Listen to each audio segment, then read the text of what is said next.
Employees at a North Omaha nonprofit say they think they're treated unfairly after forming a union. Our Taylor Johnson joins us live in the studio. And Taylor, their employer says it's not the case. That is true, Aaron and John. The Union for Contemporary Art, they were closed early today. Employees say it's because 5 of their co-workers were fired yesterday, leaving them short-staffed, and they believe this was retaliation. They formed a union called the Union. It has 82% of employees as members. Yesterday, members say they sent an email to their executive director demanding their union be recognized in order to start bargaining. But they claim after going public with the union, firings came hours later.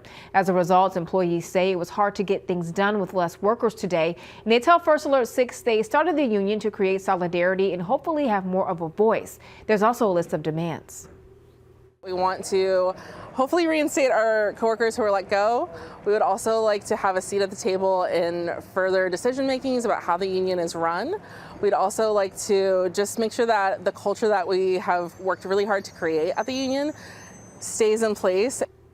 First Alert 6 received a statement from the executive director of the Union for Contemporary Art. She said, after careful consideration and evaluation of our organization's sustainability, we made the difficult decision to implement a restructuring process. Unfortunately, this means that some valuable members of our team were impacted.